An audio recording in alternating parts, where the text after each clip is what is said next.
Before we talk about the issues that we want to this morning, there's just something we need to fit in this morning. And on the line, we are joined by Jessie Duarte, of course, is the Deputy General Secretary of the ANC. She would like to respond to the interview that we had earlier with the SACP.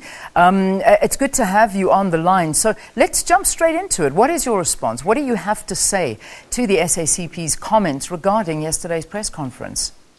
Well, thank you very much, Leanne, and good morning to your listeners. I think the issues raised by the SACP arising out of the Central Committee meeting are best placed before the ANC in a bilateral, where we can all clear out what are perceptions and what are really facts. First of all, I think the idea that a question or allegations made against the Minister of Finance by the Hawks are politically motivated seem not to have any basis in fact. And the point is that we need to separate things out. Firstly, the allegations made against the Minister arise out of his job as the Commissioner of SARS and not currently has anything to do with his job as Finance Minister. It's the same person, yes, but remember that the President appointed someone that he has complete faith and trust in as a Minister of Finance, had appointed him to COGTA before that because he trusted him, and brought him back to Finance because he trusted him. So the nuance that somewhere, somehow, this is politically motivated and that the hand of the President is involved in this appears to be a concoction that is leading to having the country blame the President for whatever the allegations are that the Hawks are making against the Minister of Finance. Ivan Pillay and Van Lochenberg and Piet Ritchie did the right thing. They went to the Hawks, they went to hear the allegations, and we don't know what they responded to. The Minister of Finance chose not to. He chose instead to mobilize civil society in a manner that is really unacceptable, to give the impression that he as an individual is under attack by the ANC. And honestly speaking, that is actually not factual.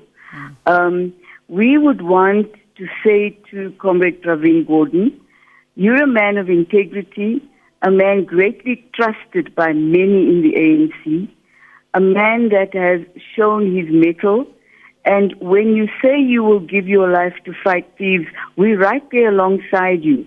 Let's fight all the thieves, fight them together, but not make it sound as if there is a villain somewhere hidden trying to deal with you in an incorrect manner.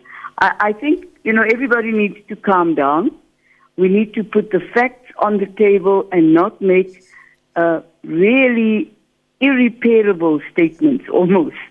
I think the statements by the SACP are a bit dangerous for us all at the moment, but there's always tomorrow and there's always room for discussion. Yeah. And, the newspapers were saying Zuma wants to get rid of the Reds. He appointed everybody to his cabinet that he wanted there, whether they were from the SACP or the ANC or wherever. And to now say that, or to give the impression, as the media does, and that he wants to get rid of the Reds, and I think we must actually get to a point of fact and not have this ugly media fight. Why are we doing this? It just doesn't make sense. We're playing into the hands of people who say that the ANC, the demise of the ANC is the rise of the EFF and the DA.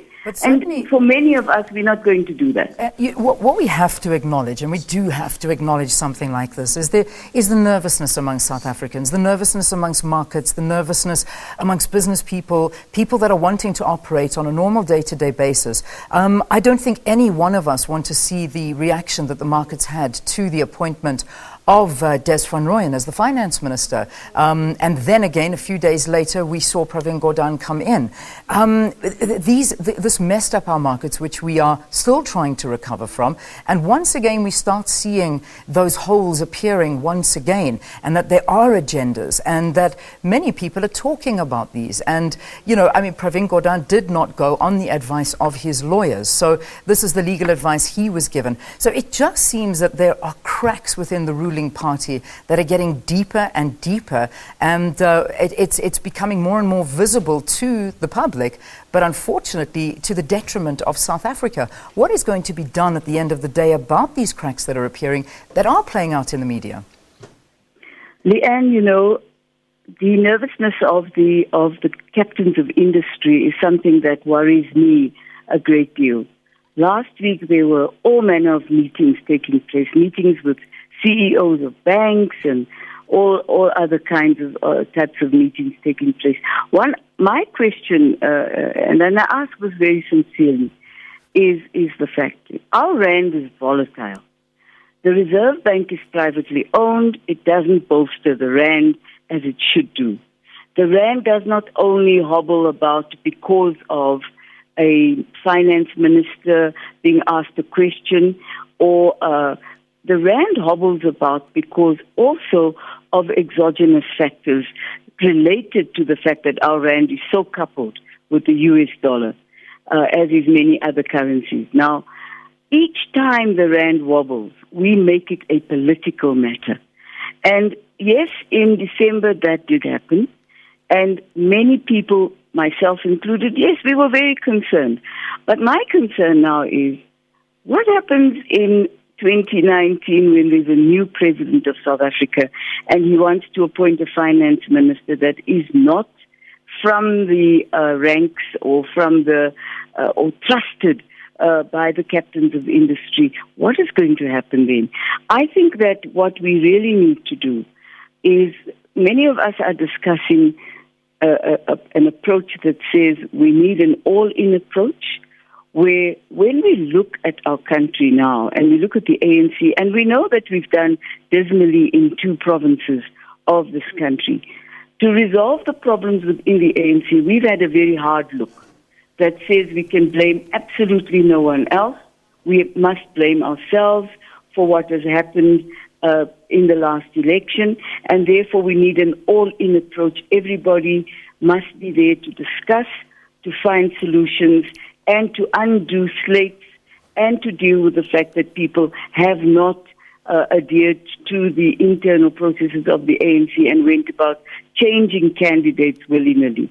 On the issue of our relationship with business, we must actually begin to speak much more openly. We've had many conversations with the business industry, and they put one demand on the table. They put one demand on the table, and we cannot have a situation where you operate on the basis of one single demand. We have an economy that must work for everybody, not only for the rich.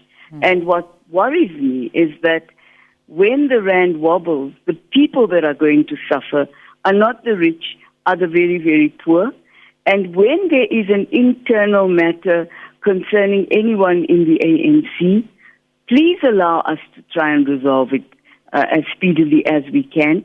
This current crisis, as people call it, has absolutely nothing to do with the ruling party, has nothing to do with the president. The Hawks are independent and are making allegations. Can we ask the Hawks to get on with it, to do it expeditiously, to do their work speedily so that our country can relax? What is this thing?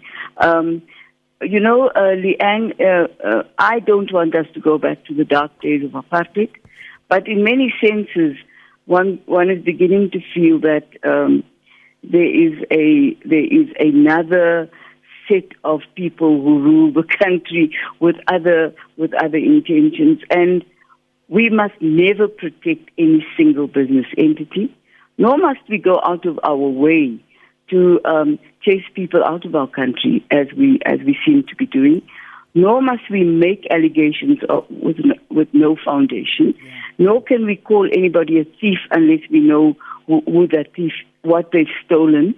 And let's be a little bit of a country that is much more open, much more able to speak the truth without fear and without favor. Okay. And if we do that, then I would say to Comrade Praveen, I think, my comrade, you should have gone to the Hawks or brought them to your office, but you created a firestorm that we don't need.